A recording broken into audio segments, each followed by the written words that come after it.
Now, this week there's been a really interesting discussion around the Americanisation of Harry's accent. So here's Harry from 7 years ago and before he moved to the US, talking about his relationship with Meghan. We met once and then twice, back-to-back, 2 dates in London last July, beginning of July. And then it was, I think, about 3, maybe 4 weeks later that I managed to persuade her to come and join me in Botswana. And here's a recent clip that has people noting a slight Californian twang. All right, screw it, let's go. Let's do it. Dude, it's enormous. Is that your name? Does that say Jelly Roll? No. You put your name on my neck? Are you serious? Esther, what are your thoughts?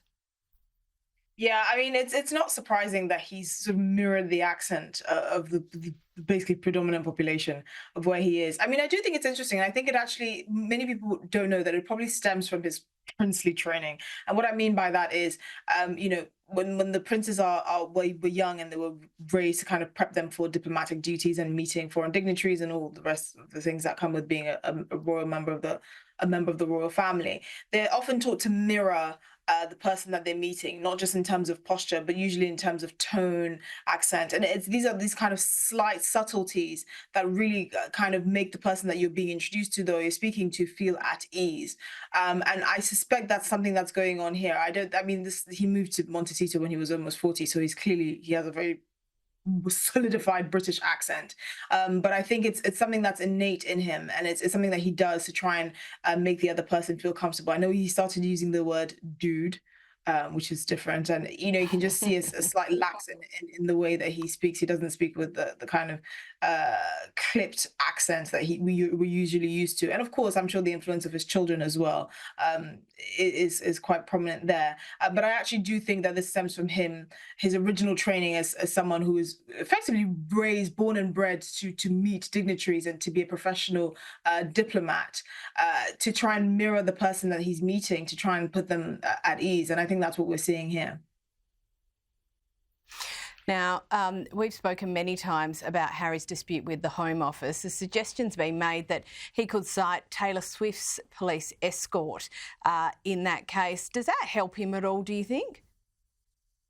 Well, I don't think it would help him. I mean, the case he's making is the fact that Taylor Swift's got a one-off police escort is highlighting the inconsistencies around how police protection is being applied. However, the problem is, first of all, it was actually quite frowned upon by the British public. We now know the details of how Taylor Swift got that police escort. Apparently, it was her mother who insisted on her getting it after receiving terrorist threats from her concert in Vienna, Austria, which was subsequently cancelled. And this was, I believe, only about a week before she was due to come to London. So her mother seemed, you know, quite paranoid, and she wanted that police escort.